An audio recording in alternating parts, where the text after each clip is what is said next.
This is V's and O's here on the Villanova Basketball Report. We take you to the whiteboard and break down one aspect of Villanova basketball. Tonight, we're going to talk about Villanova's game against Providence and specifically how they handled the Friars' defensive scheme. Providence made a note earlier in this game. They were going to run Villanova off the three-point line.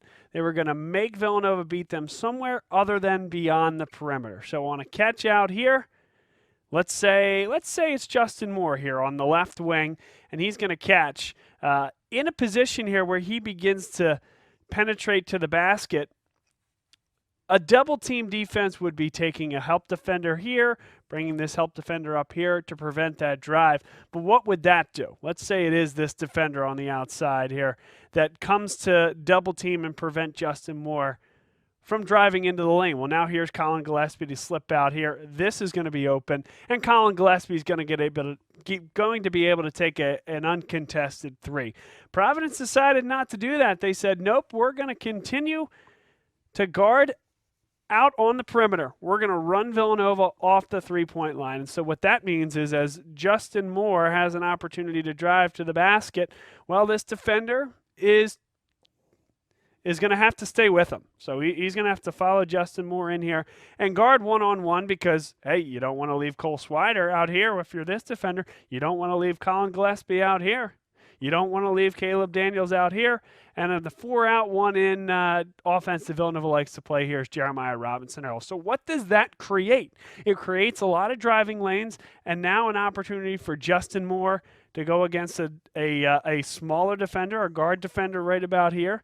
And Justin Moore, as is Colin Gillespie, such a good back-to-the-basket player that he's now going to run the offense out of the low block with his back to the basket. And if a double doesn't come here across the wing, which again now will open up Jeremiah Robinson-Earl, or if this defender crashes on Earl, now a skip pass over here. If those defenders don't crash, it's going to be the skill of Justin Moore or Colin Gillespie, whoever's driving to the basket, against that defender. And what Villanova showed its propensity to do is to get those guards in those back-to-the-basket situations against defenders not used to guarding against these types of guards, and Villanova to be very successful inside the three-point line. They only shot 28% from beyond the arc against Providence, but did throw up 71 points, including 40-plus in the second half, as a result of their ability to handle these mismatches and take what Providence was giving Villanova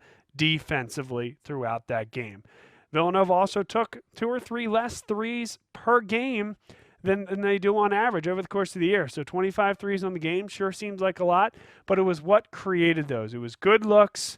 It was the fact that once Justin Moore did get in here and really started to decimate, Colin Gillespie started to decimate inside the three-point line, this Providence defense, all of a sudden, Providence did need to start committing defenders, and that opens up guys on the outside. So Villanova, we talked about this a little bit a couple of weeks ago on V's and O's, how the big guys, Jeremiah Robinson-Earl, even Jermaine Samuels to some respect, they're more face-up, rise in your face, facing the basket or getting to the basket off the bounce type of bigs, and that's how they run the offense.